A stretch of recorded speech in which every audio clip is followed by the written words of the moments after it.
Olá, como vai? Sou Carlos Barroso com mais uma edição de Cena Política. A eleição antecipada de 2014 teve uma pausa até estratégica por causa das manifestações, mas agora o processo volta a se afunilar.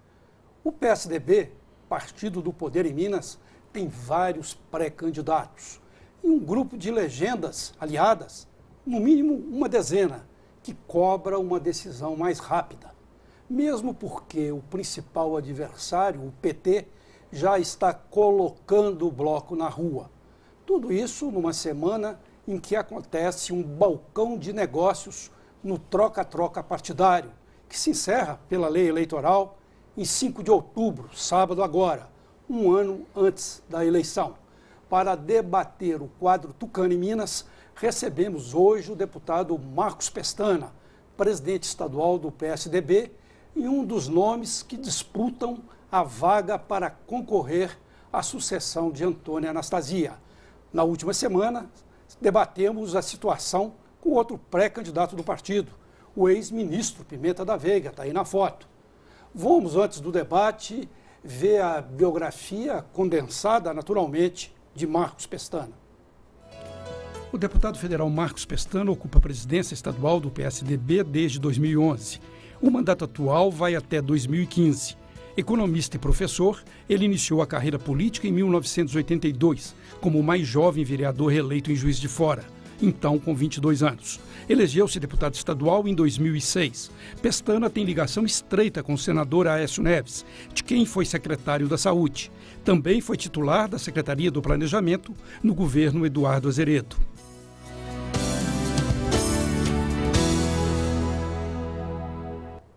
Muito bem, para o debate com Marcos Pestana, Cena Política convidou os jornalistas. Eustáquio Oliveira, conhecido como Taquinho, foi correspondente da revista Isto É. Também trabalhou como editor no Diário do Comércio, Folha de São Paulo, Estado de Minas, Hoje em Dia e Jornal da República. Bom falar do Jornal da República, né, Taquinho? Um jornal progressista com grandes jornalistas que fez muita gente não conhece, fez época, né? Fez época, sim.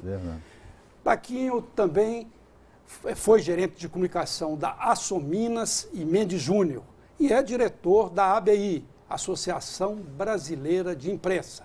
Também convidamos Ana Flávia Gussen, repórter de política do jornal Hoje em Dia, graduada em jornalismo e marketing.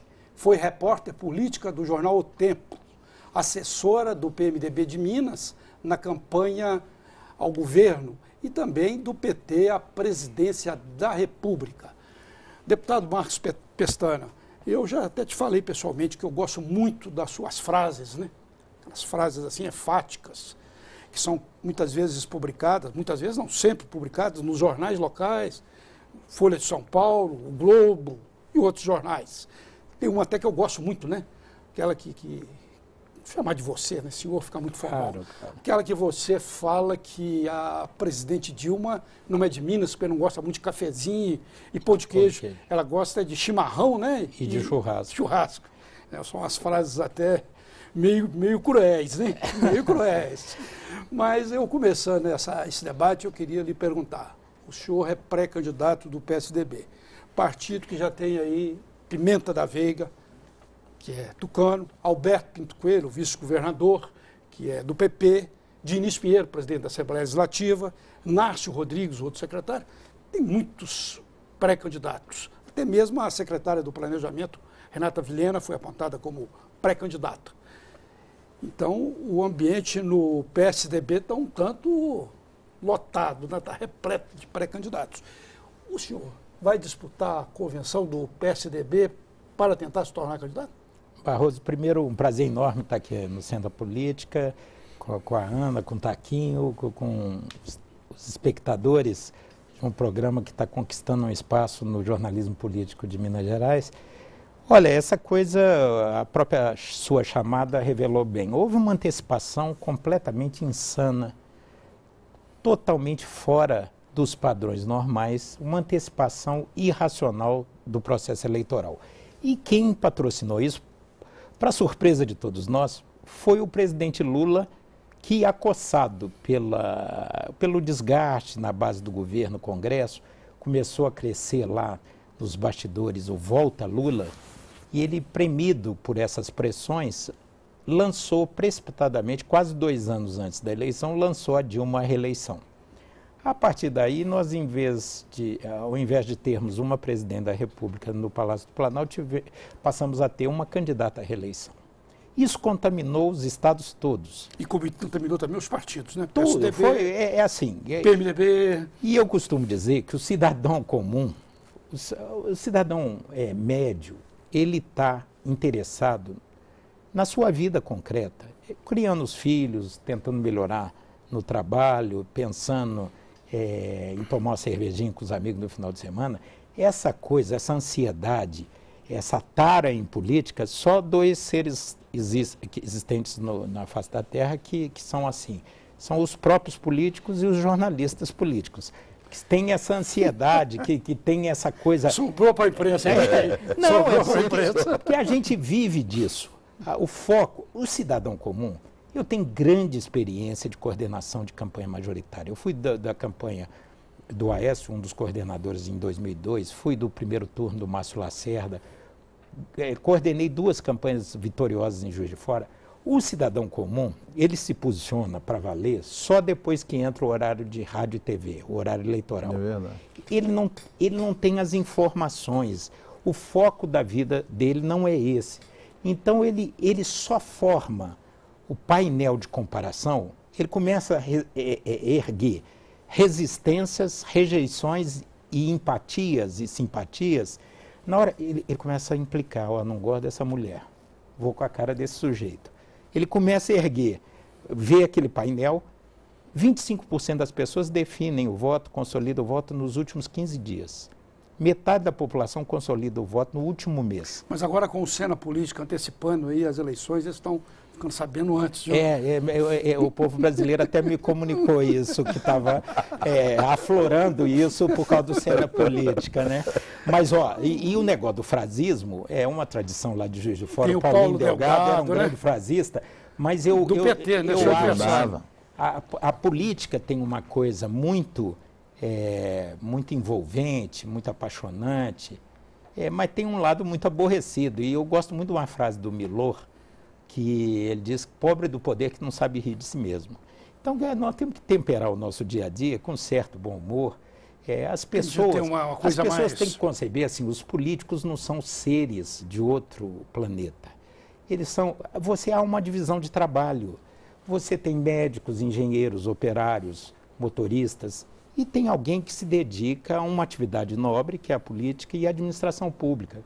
É uma atividade como jornalista, como qualquer atividade. E são pessoas de carne e osso, com as virtudes e os pecados do ser humano. Deputado, como eu estava falando, sabe, a sua oratória, a sua retórica é muito boa, mas está fugindo da pergunta, hein? O senhor vai disputar a conversão do PSDB? Parece que foi anunciado que o senhor disputaria. Você está desnudando o meu artifício retórico. Não é. Na verdade, eu estava caracterizando, e a sua chamada foi muito feliz. As manifestações, as grandes e surpreendentes manifestações de junho, foram um puxão de orelha geral. Que eu acho um dos recados que foi dado ali? Pensem menos em eleição e pensem mais em melhorar a vida da gente. A temática ali, primeiro, não teve líder, não tinha palanque, foi inusitado. Não tinha palanque, não tinha programa de governo, não visava a tomada do poder. Foi uma manifestação espontânea que, no pico, no maior dia, chegou a 1,5 milhão de pessoas nas ruas no Brasil. Sem dúvida. Primeiro, um contundente repúdio à corrupção, que chegou a limites insuportáveis no Brasil. Segundo, questões muito objetivas: mobilidade urbana, transporte coletivo, qualidade de políticas públicas na saúde e na educação.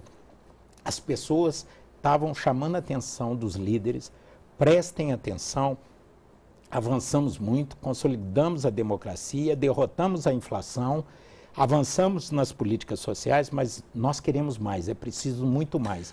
Prestem atenção na vida da gente, parem de pensar em eleição. Deputado, então, por isso que eu falei... a gente sabe que as negociações estão acontecendo. Tanto que o próprio senador Aécio Neves, ele já esteve com o Eduardo Campos. O Eduardo Campos já deixou a base da presidente Dilma. Então, assim, por mais que as pessoas estejam exigindo essa coisa do dia a dia, os direitos, mas sabe que na política está caminhando. O bastidor, sem dúvida. O bastidor está caminhando e está forte. O que o senhor acha, por exemplo, do fato do PT já está colocando o Pimentel, já está na rua, o PT já está colhendo, inclusive, propostas de projeto de governo. Você acha que o Palácio está perdendo tempo? Mas antes eu estou querendo que ele me responda. Não, eu vou aproveitar. O senhor já me falou também que se pedissem, o senhor sairia, sim, ao governo de Minas. O senhor já me confidenciou. E que disputaria a convenção. Não. Vamos colocar a coisa claramente. Primeiro, o Tancredo dizia que o único prazo que político respeita é o legal. Porque política é um pouco, é uma atividade lúdica, tem um quê de jogo, quer dizer, todo mundo blefa, todo mundo joga balão de ensaio, tem insinuações reticentes e quando chega a data fatal, algum prazo substantivo, alguma data fatal... Como é sábado agora, né? Sábado agora. Exatamente, tem que pôr as cartas na mesa, pelo menos parte delas. Nós temos 3 datas fatais no calendário. A primeira é agora 5 de outubro, que quem quiser ser candidato tem que estar afiliado num partido. Mas agora, quarta ou quinta-feira, o sujeito vai ter que se definir, porque é perigoso entrar uma ação na justiça. Essa semana tem uma série de fatos relevantes. Afinal, o que a Marina vai fazer? Vai viabilizar a rede? Vai ir para outro partido? Tem a questão do destino do nosso companheiro Zé Serra. Tem a consolidação das alianças, as movimentações de deputados. E aí é o primeiro prazo fatal, 5 de outubro. O PSDB vai perder em Minas? Não vai perder ninguém, não. 5 de outubro é um partido consistente, está atraindo novas pessoas. 5 de outubro é a data fatal. Tem a segunda data fatal, que é o prazo das desincompatibilizações, 5 de abril do ano que vem. E a última data fatal, que aí todo mundo tem que pôr as cartas na mesa, é na convenção em junho, onde decidem-se as candidaturas e aí sai em campo. Sem fugir da sua pergunta. E aproveitando a pergunta da Ana. Olha, houve uma precipitação. Nós somos muito da escola do Tancredo. O Tancredo tinha algumas frases que o Aécio gosta muito. Uma decisão certa no tempo errado é uma decisão errada. Tem outra que é mais poética, que ele falava que às vezes é preciso deixar as ondas baterem várias vezes antes de apurar o que tem na espuma. Boa, então, boa essa. Há um prazo, há uma decantação natural e tem um momento certo de fazer as coisas. Realmente, há uma coisa inédita, comparando as últimas 3 eleições com essa que vem agora em 2014. Em 2002, 2006, 2010, nós sabíamos quem era o nosso candidato e o PT não tinha a menor ideia do que ia fazer. O PT sempre viveu as turras. E eles não imaginavam que iam apoiar o Hélio Costa na última eleição. Aí tinha esse processo autofágico interno nas eleições anteriores, o Nimário, aliança com o Newton e não sei o que mais. Agora inverteu. O PT... Interessante a sua análise, né? Que a autofagia que era do PT agora está indo para o lado... Não, mas não tem autofagia nenhuma no PSDB. Não? Nenhuma. Eu conversei longamente ontem com o Alberto Pinto Coelho, conversei com o Diniz Pinheiro hoje, falei por telefone com Pimenta. O que acontece? Nós temos um grupo sólido que transformou Minas Gerais nos últimos 10 anos. Esse processo foi liderado por Aécio e por Anastasia, e consolidou uma vertente política fortíssima em Minas. São mais, só para falar nos partidos maiores, são 12 partidos relevantes, fortes, que compõem a nossa base de apoio. Eu falei mais de uma dezena, então eu acertei. Fora os pequenos partidos que nos acompanham também. Na última eleição do Márcio Lacerda, por exemplo, foram 18. 18. Então, hoje existem agora com solidariedade com o PROS, são 32 partidos com existência legal. Então, nós não temos o chamado candidato natural, que é uma categoria de análise relativa. Esse negócio, o que é um candidato natural? Mas, assim, não tem ninguém, nenhum exponente da política mineira, nenhum expoente da política mineira, que por motor próprio, com autonomia eleitoral e política, se imponha por si mesmo. Então nós precisamos, nós temos uma posição fortíssima, temos o Aécio nos alavancando, porque ele vai ser candidato a presidente da República e vai puxar o nosso palanque. Minas tem essa expectativa, porque Tancredo, no imaginário popular, tem a coisa do Tancredo que acabou não assumindo a presidência. O último presidente eleito foi o Juscelino Kubitschek. Então, assim, no imaginário mineiro, essa coisa vem com muita força com o Aécio e vai alavancar o nosso palanque. Nós temos 5 pré-candidatos, que, na verdade, ninguém está em pré-campanha. Isso é muito mais uma especulação que sai na imprensa que um fato no dia a dia. Então, concretamente, o processo vai ser coordenado pelo Aécio. Há posições, nós devemos decidir esse nome entre dezembro e março. Será ou em dezembro, como querem a maior parte dos partidos, a maioria das pessoas. Pressionando, né? Não propriamente, porque tem um ritmo natural e a coordenação é do Aécio. Nossa primazia total, nossa prioridade é o projeto nacional e o Aécio está fazendo o dever de casa certinho. Então, assim, ou em dezembro ou em março, porque você não anuncia nada em janeiro, fevereiro, porque é recesso, férias, e aí é antes do carnaval. Eu acredito, ou teremos uma decisão antes das festas de final de ano, ou essa decisão será postergada para março. O importante para a gente, porque problema é o partido que não tem nome, né? Nós temos muitos, você acabou de listar vários deles. Deve ser dramático, eu não sei, eu nunca vivi isso, mas deve ser dramático um partido que não tem um nome. Aí sim é um problema. Ô, deputado, só um minutinho, está aqui, que estão me avisando ali que eu tenho de dar um intervalo. E a gente volta com esse debate, daqui a pouco volta a cena política, e eu quero voltar com a mesma pergunta ao deputado e presidente estadual do PSDB, porque foi anunciado que ele disputaria a convenção. Foi anunciado, eu queria te perguntar. E perguntar também ao deputado se o ex-ministro Pimenta da Veiga não está surgindo como um candidato natural dos tucanos. Daqui a pouco. De volta à cena política, debatendo a sucessão em Minas, com o presidente estadual do PSDB, deputado Marcos Pestana, e com os jornalistas convidados, Eustáquio Oliveira, o Taquinho, da Associação Brasileira de Imprensa, e Ana Flávia Gussen, do jornal Hoje em Dia. Gussen, né? Estou acertando direitinho. Isso mesmo. Acertando direitinho, né? Deputado, voltando àquela pergunta inicial, que está sendo postergada. Cozinhada e preparada. Fogo brando, né?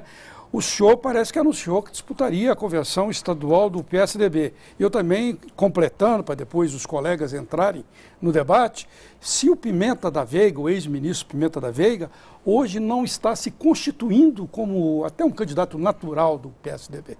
Olha, o Aécio tem usado muito uma frase da filha dele, a Gabriela, papo reto. Então vamos direto. Papo reto, jovem, papo reto, né? Então, eu vou te dizer claramente, primeiro, ninguém é candidato de si mesmo. No nosso grupo não há candidato natural. Ninguém tem autonomia política e eleitoral. O grande líder é o Aécio. Tanto que nas pesquisas, todos nós ficamos na faixa de 4%. Vai ser um esforço de grupo sob a liderança do Aécio da Anastasia. Vai depender da nossa unidade. E a unidade não pode nascer artificialmente. Tem que ter uma naturalidade. O Pimenta é um grande líder, as poucas pessoas sabem. Eu conheci ele em 86, na dissidência do PMDB a favor do Itamar, na eleição de governador de 86. Eu liderei a dissidência como vereador em Juiz de Fora, na Zona da Mata. Ele liderou no plano estadual. Foi aí que nos aproximamos. Portanto, já tem um longo tempo que eu convivo com o Pimenta. Ele é um quadro experiente, foi ministro, foi prefeito de Belo Horizonte, deputado, líder no governo. É uma pessoa muito preparada, teve muito tempo afastado de Minas e nós, do partido, convocamos ele para colaborar na coordenação da campanha do Aécio em Minas e com a construção do partido na sua estratégia de 2014. Pouca gente sabe, eu fui chefe de gabinete no Ministério das Comunicações quando o Pimenta foi o ministro. Então nós temos uma relação muito grande. Essa nota que você provavelmente leu na imprensa, é coisa de aprendiz de feiticeiro. É o que a gente... Eu imagino que deve ter sido o Pimentel, porque se eu tenho amigos desse tipo, eu não preciso de inimigo. Foi plantada uma notícia na sexta-feira, num grande jornal de Minas Gerais, que eu iria até as últimas consequências enfrentar, independente do Aécio indicar. Isso é de uma loucura. Eu sou a pessoa talvez mais próxima do Aécio hoje e eu posso até ser atrevido, mas não sou burro. Quer dizer, não vai peitar o chefe, não? Não é que eu vá peitar, eu não quero peitar e não é recomendável, é uma burrice, uma tolice política, porque nós temos que ter uma construção da unidade. Eu me sinto totalmente preparado. Quem achar que ser governador de Minas, na quadra histórica difícil que os estados estão vivendo, com a falência da federação, ser governador de qualquer estado brasileiro nesse quadro que nós estamos assistindo é muito mais ônus do que bônus. Eu fui 3 vezes secretário de Estado, 2 vezes de saúde, 1 vez de planejamento. Fui chefe de gabinete do Ministério das Comunicações, fui vice-ministro do Meio Ambiente, já fui secretário de governo da Prefeitura de Juiz de Fora. Estou nisso, me elegi com 21 anos vereador em Juiz de Fora. Me sinto com experiência política e administrativa para ocupar qualquer cargo, mas não sou candidato de mim mesmo. Eu sou presidente do partido, meu nome está à disposição, se houver convergência, porque não adianta nenhum tipo de construção artificial. Nós precisamos, exatamente, para vencer, nós precisamos da nossa unidade e fazer as coisas no tempo certo. Não temos candidato natural, o Pimenta veio para somar, não para dividir, e na hora que, sob coordenação de Aécio, com o apoio próximo do Anastasia, nós vamos pôr o bloco na rua, ganhar essa eleição, se estivermos unidos. Vou te fazer uma pergunta sobre o ministro, mas primeiro vou dar primazia ao Taquinho. Eu acho que essa eleição para o governador está totalmente ligada, como a maioria, né, à cena política maior, que é a questão da disputa de presidente da República, né? Então nós já temos aí, o bloco já está na rua, né, o Lula lançou a Dilma, que me parece que hoje é mais uma candidata do que uma presidente, né, o tempo inteiro fazendo política, né, é legítimo, está aí. E o Brasil está passando por uma conjuntura terrível, né? Nós já estamos com pibinhos, um atrás do outro, vamos ter mais um pibinho esse ano, Petrobras quebrando, Banco do Brasil com problemas, inflação subindo, voltamos ao tempo da ditadura em que se escondia dados, né, manipulava dados, hoje nós temos, não sei se a inflação é mesmo 6,5% ou se é 10%, o que é? Pois bem, povo na rua, nas recentes manifestações.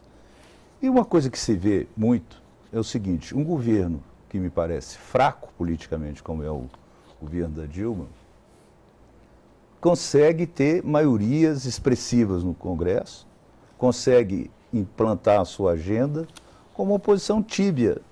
Por que a oposição no Brasil é tão tíbia? Ela não é firme, ela não coloca as questões que o Brasil precisa discutir.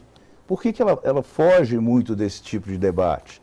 Isso não vai rebater aqui em Minas Gerais, apesar do PSDB ser forte e tudo. Como é que vai ser uma discussão como essa? Por exemplo, federalismo, o senhor é um candidato possível governador.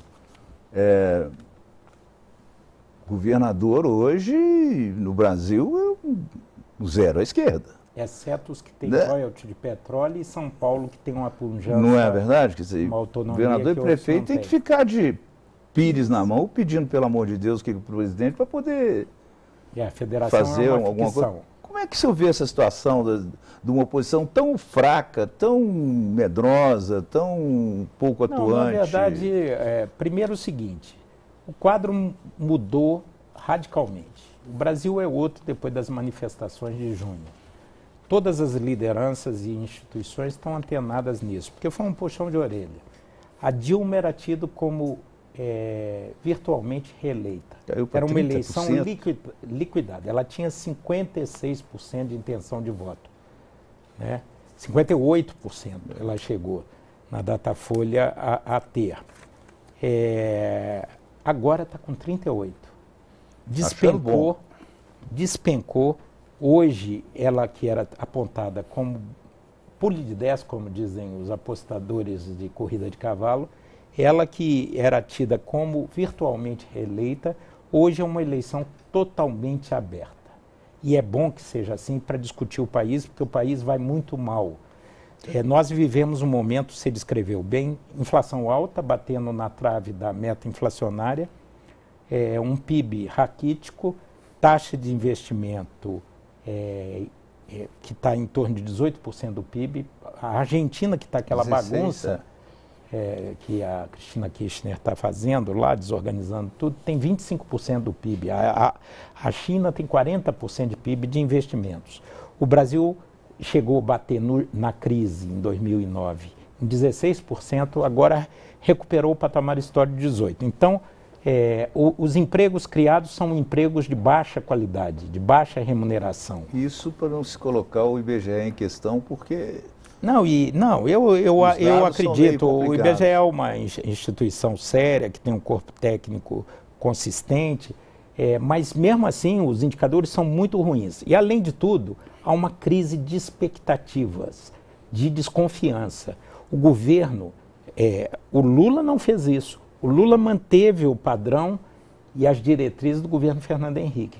Quando o Fernando Henrique Malan, diante do ataque especulativo, da iminente vitória de Lula, alertaram o que o mercado estava interpretando e perguntando se o PT ia realmente aplicar o programa radical que ele sempre verbalizou durante 20 anos de existência, ia ter calote na dívida externa, reestatização das empresas privatizadas e tudo aquilo que constava nos 20 anos liderados pelo Zé Dirceu, que armou o palanque para o Lula, o Lula, na carta aos brasileiros que ele soltou em junho de 2002, foi para acalmar o mercado. Ali o PT deu um cavalinho de pau, mas só que não fez o famoso caminho de Damasco, o caminho da conversão de São Paulo. Quer dizer, ele não fez autocrítica. Então, o PT vive uma crise ideológica profunda. Ele faz mal feito pela metade sem convicção. E não é assediado pela oposição com isso, para discutir um outro modelo. Na verdade é porque ninguém assiste a TV Câmara até meia-noite, né? Porque tem coisa mais interessante para fazer. Né? Porque, na verdade, hoje, você citou a Petrobras. Eu vou me ater só a esse exemplo de intervencionismo desastrado. Porque o PT não acredita na economia de mercado. Isso. E aí as intervenções pontuais são tantas, ela fica administrando o capitalismo brasileiro com mudanças pontuais no balcão da Receita Federal ou no balcão do BNDES. Então, Petrobras comprimiram, represaram os preços de gasolina e diesel. Desde o governo Fernando Henrique, o Lula manteve que represamento de tarifas e preços públicos não era usado como mecanismo anti-inflacionário. Represaram. Isso, somado à má gestão do Gabrielli, julgou a Petrobras em grave crise. Isso desarrumou o álcool e o açúcar. Exatamente. Porque o álcool só tem viabilidade se o preço for 70% da gasolina e do diesel. Aí o setor de álcool e açúcar se desorganizou. Por outro lado, para aliviar o caixa da Petrobras, a Dilma zerou a CID, que era a contribuição sobre os combustíveis. Os estados e municípios usavam esses recursos da CID para a manutenção das estradas. Sabe quanto o governo de Minas perdeu só nessa tacada? 300 milhões por ano. Agora, só para não ficar sem resposta à oposição, a oposição faz uma oposição de excelente nível. Só que nós somos 100 em 513. Somos 18 senadores em 81. Nós somos muito minoritários. Fazemos uma oposição extremamente firme e qualificada. Só que o problema, o fenômeno é de comunicação. Nós não temos... A Dilma usou e abusou. 16 redes nacionais de rádio e TV. Recorde. Até o Lula, em 4 anos, não fez isso. Ela, em 2 anos e 8 meses, bateu o recorde do Lula em 4 anos. Nós não temos esses mecanismos. O Tribunal Eleitoral não pode fazer nada? Vocês não podem discutir isso. O Aécio emplacou agora na mini-reforma, não sei se vamos votar amanhã, que eu estou indo para Brasília, nessa mini reforma eleitoral tem um artigo que o Aécio proibindo que a rede de rádio e televisão seja feita para conteúdo partidário, agressão a adversários e o uso, desde a época da ditadura, você há de se lembrar, Sim. que tinha aquele top de 5 segundos com o brasão da República. O PT inovou. A confusão do PT entre espaço do Estado, de governo e espaço partidário é tão grande que, em vez do brasão da República, vai a logomarca do governo. Deputado, eu tenho de dar um intervalo e a gente vai para um breve comercial, né, um espaço comercial, para depois a gente voltar, mas eu quero localizar mais a discussão aqui na sucessão de Minas. Tá certo. Há várias respostas que ainda não foram. Eu estou tancrediano aqui, tentando... Tancrediano. Cena política volta já já. De volta à cena política, retomando a discussão para a sucessão aqui em Minas. Deputado, o senhor disse que não vai contestar o seu chefe, não vai para a convenção. Não, o Aécio Neves. Eu e a Aécio tocamos de ouvido. Mas não é nem questão de... Ele só de pensar eu já antes estou fazendo. Toca de ouvido. É. Toca de ouvido. Mas e o seu ex-chefe? Foi ministro, o senhor foi do gabinete dele, Pimenta da Veiga, o senhor não respondeu. Ele está surgindo como candidato natural do PSDB? Não há candidato natural, porque candidato natural é se a gente tivesse, as últimas pesquisas indicaram, por exemplo, o Pimentel tem uma certa naturalidade, está aí no patamar de 35% de intenção de voto. Foi ex-prefeito de Belo Horizonte, candidato ao Senado, derrotado pelo Itamar Franco. É uma pessoa que tem uma naturalidade dentro do processo do PT. Por outro lado, tem outros atores, diferente, é interessante diferenciar. Na presidência da República, tudo indica que nós vamos ter um quadro multipolar. Dilma, Aécio, Eduardo Campos e Marina. E é bom que seja assim para discutir o Você está acreditando na rede? Não, eu acredito que a Marina não deixará um vácuo, torço para isso, que ela carrega uma reflexão importante sobre desenvolvimento sustentável, ela deixaria um vácuo que resultaria, boa parcela do eleitorado dela caminharia para a desesperança, para a contestação da política. Se não sai com a rede, sai em outro partido. Existe especulação. O PEN convidou a Marina. Partido Ecológico Nacional. Há essa especulação.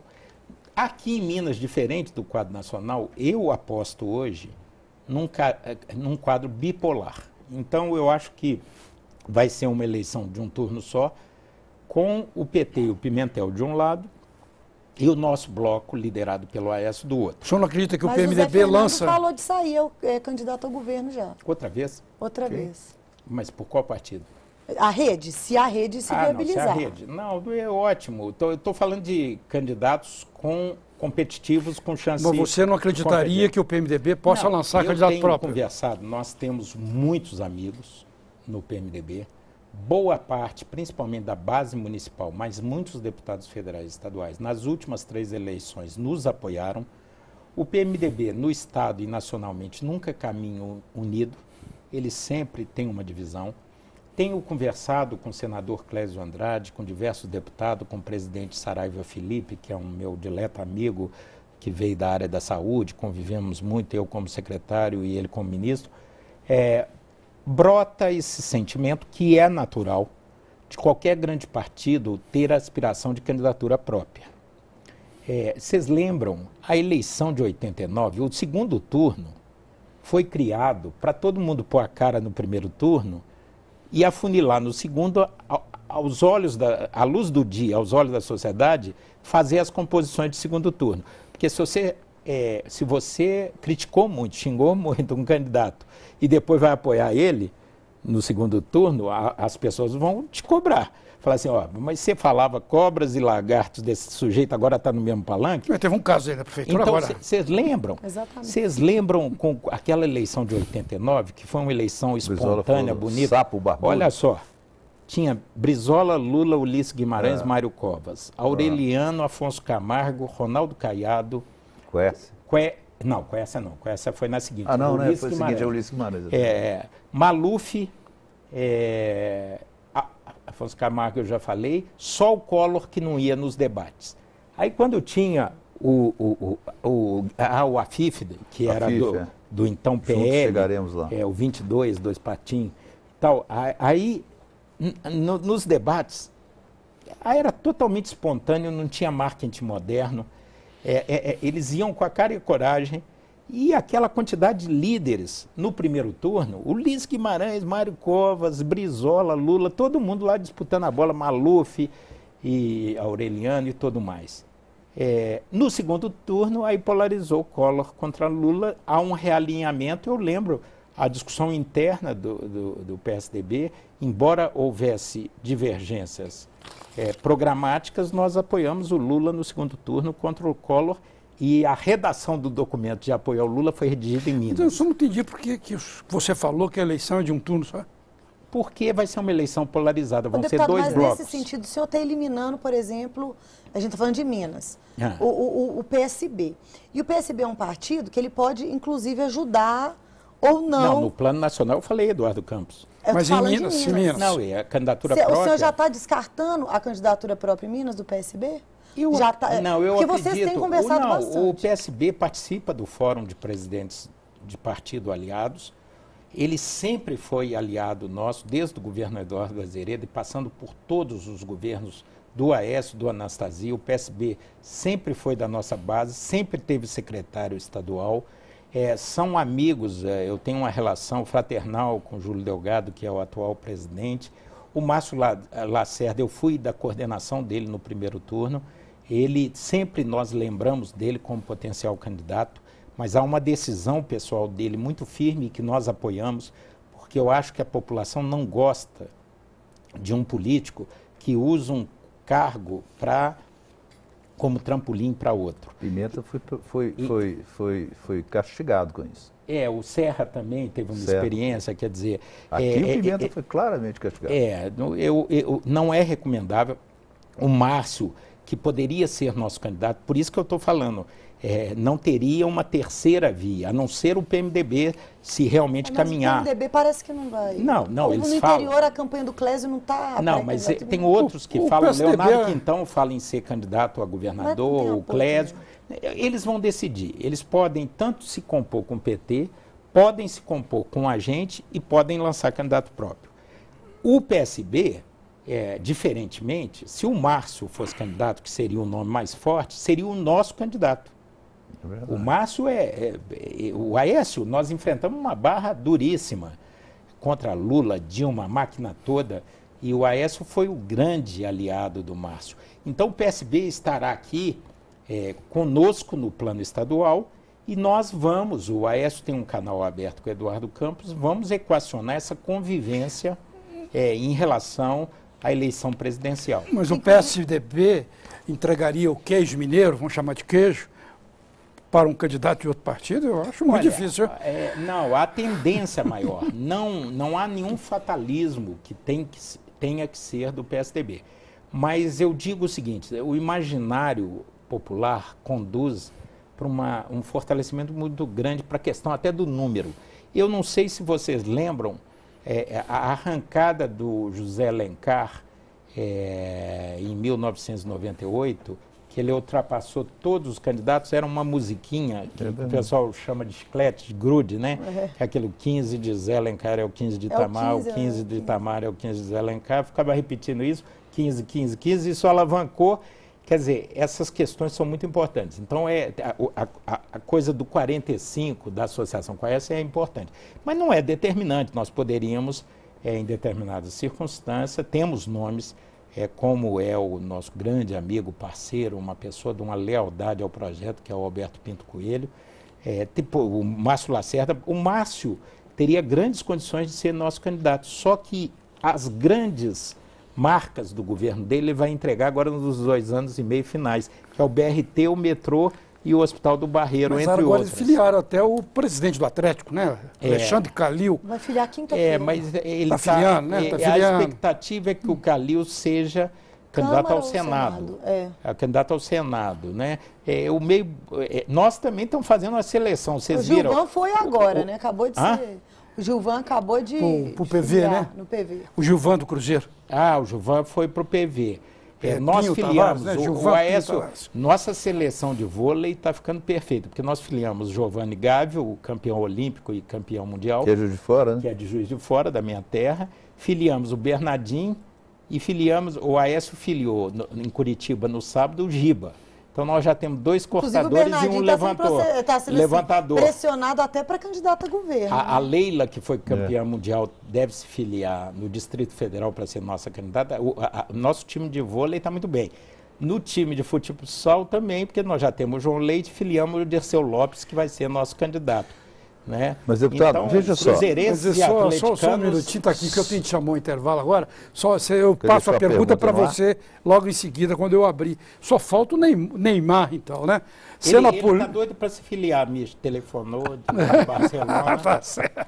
Tá certo. Cena Política volta já já. Fica aí com a gente. De volta à Cena Política, debatendo a sucessão em Minas. Por imperativo aí do tempo, eu cortei meu amigo Taquinho, mas volto para você fazer a sua pergunta, Tá bom. meu amigo. É o seguinte, deputado, pelo quadro que o senhor traçou, nós teremos uma eleição de 2 candidatos em Minas Gerais. Acredito Né? que sim. E sua análise Isso não é... é nenhum sinal de arrogância, não, porque eu torço também para o PMDB. Eu senti, ela tem muito fundamento, ela é bem racional. A tendência é não tem essa. muito sentido o PMDB sendo o partido que está junto com a presidente, não Tem ministro? não apoiar, não tem Toninho Andrade. ministro, né? Tá, claro que ele vai para o candidato No plano Fernando, nacional não né? tem dúvida. Tá No acertado estado o plano nacional. No estado, ele pode dividir como foi com o Hélio Costa. Sim. É uma tendência do Eles PMDB caminharam trabalhar nisso. separado, lembrando, até para refrescar na memória do espectador, em 2002, que a Aécio se elegeu pela primeira vez, eles caminharam separados. Nilmário e Newton foram candidatos. Em 2006, eles se unificaram. Exatamente. E fizeram a chapa, o Newton para o Senado e o Nilmário para governo. Exatamente. Então, o que eu penso que pode acontecer? Uma eleição bipolarizada em Minas Gerais, uma eleição em Minas sempre é dura. Vai ser muito mais renhida ainda. Né? Pimentel, ou o senhor, ou o Diniz, ou o que for o candidato. Roberto, ou Pimenta. Do Pimenta. Vai ser uma eleição dura. E me parece que ela vai ser uma eleição que pode ter uma grande possibilidade de discutir projetos claramente colocados. O projeto PT e o projeto PSDB. Né? Num momento em que o país está passando por essas dificuldades todas que nós estamos vendo. Né? Como é que o senhor vê o perfil do candidato mineiro e como é que o senhor vê essa discussão? Por exemplo, tem questões que são caras ao país e muito caras a Minas Gerais, que é a questão do federalismo e da independência. Minas Gerais sempre se discutiu que passa por Minas Gerais a discussão da presidência da República. Né? Nós temos outras questões graves, como as questões modernas, né? Questão urbana, da mobilidade urbana, as questões agrárias, que Minas Gerais é um estado agrário, a gente às vezes esquece que ele tem uma problema questão, do café. Tem o problema do café, tem o problema do álcool, tem uma série de coisas. Leite, como é que o senhor vê essa questão? Você pode correr o risco de virar uma eleição de xingamentos, como tem sido com os candidatos. no Facebook, nessa briga PSDB, petralhas contra tucanalhas e essa coisa toda, ou vamos ter uma eleição dura, mas em que se discutirá mesmo programas concretos e que tipo de problema o senhor acha que deve ser o do debate? Olha, Minas tem uma característica, o Tancredo, eu gosto de citar sempre o Tancredo, que era um frasista também, ele falava fala que em política quem briga são as ideias, não são as pessoas. Com esses nomes colocados aí, o Fernando do lado do PT, que é um amigo que nós fizemos, eu fui junto com ele, da coordenação do Márcio no primeiro turno de 2008. Com Fernando, eu, Alberto, Pimenta, Diniz, não há menor hipótese da eleição mineira, porque não é ao gosto dos mineiros uma campanha de baixaria, de baixo nível. Eu me sinto totalmente confortável para defender nosso patrimônio. Na educação, que é a questão que revoluciona a vida das pessoas, os meninos nossos são campeões há vários anos da Olimpíada da Matemática. Minas tem o melhor ensino fundamental. Na saúde, eu tive o privilégio de ter sido 7 anos. Nós temos o melhor modelo de intervenção no saúde da família. Pouca gente sabe, nós temos uma experiência revolucionária. Apesar dos mais médicos? Isso aí nós podemos discutir à parte, que é muito complexo, daria um programa deputado, inteiro. Mas o outro lado lá também vem não, quente, mas né? nós temos produtos... Não, mas é contrastante. A saúde está boa, mas o presidente está trazendo. Eu estou falando da eleição estadual. O nosso patrimônio é isso que eu tô falando, muito sólido. Nós temos, por exemplo, pouca gente sabe o canal Minas Saúde, que são 8.000 antenas. Eu conseguia, do meu gabinete, falar em cada posto de saúde. Nós demos cursos. O ministro Temporão quase caiu da cadeira quando ele veio dar uma aula para a dengue. A assessoria cerimonial dele implicou. O ministro vai ficar 2 horas num anfiteatro com 100 pessoas. Quando ele entrou no anfiteatro, caiu a ficha que era um estúdio de televisão. Aí eu falei, capricha aí, Temporão, que você está falando para 30.000 pessoas. Os agentes comunitários, Minas inteiro, estão assistindo. Ele, na semana seguinte, mandou o pessoal do Ministério vir conhecer a experiência do canal Minas Saúde. Farmácia de Minas é o modelo dito pelo Conselho Federal de Farmácia e Bioquímica, o melhor modelo de organização da atenção primária. Nós temos conquistas como a rede de urgência e emergência, que, no norte de Minas, que foi o primeiro módulo a ser instalado, salvamos no primeiro ano 1.000 vidas. Na área de estradas, tinha 223 cidades sem asfalto. Não tinha asfalto, não se chegava por asfalto. O Aécio resolveu mais de 210. Faltaram 6 que são federais. Então, o passivo do governo federal é muito forte. Mobilidade urbana. O que cabe ao governo federal? Metrô. Nem 1 metro de metrô, nem uma estação nova. Então, nós vamos contrastar nossa herança, as conquistas dos 12 anos de Aécio e Anastasia, que mudaram Minas Gerais, com os passivos que são flagrantes. Tiraram a Fiat de Betim, que vai gerar milhares de empregos e milhões de impostos lá para Pernambuco. A fábrica, o polo de acrílico, que era em Birité, foi para a Bahia. Deputado, mas o senhor falou aí da educação, mas a gente também não pode ignorar que Minas ela passou pela maior greve dos professores da história, e que foi agora. Foram 112 dias parados. A classe ainda não está satisfeita, e isso é a maioria dos professores da rede estadual de ensino, por causa do modelo do subsídio, que praticamente impede que os professores consigam ter progressão na carreira. Isso, por exemplo, vai ser, e já é muito explorado pela oposição. Vocês pretendem mudar esse modelo, ou vocês vão manter do jeito que está e vão enfrentar mais uma vez os professores que, por sinal, estão lá no Palácio das Mangabeiras, parados, protestando? Olha, o analfabetismo começa a voltar a crescer no país. A tensão sindical é permanente em todos os municípios e estados e com o governo federal. O movimento sindical dos professores, e eu sou professor universitário federal, quando me perguntam o que eu sou principalmente, o que eu gosto de fazer é dar aula, adoro a relação professor e aluno. Educação, eu sempre disse como secretário de saúde, segurança pública e saúde defende a vida, mas o que transforma a vida é a educação. A equação do problema da educação no plano salarial é um dilema do tipo assim, é caro para quem paga e é pouco para quem recebe.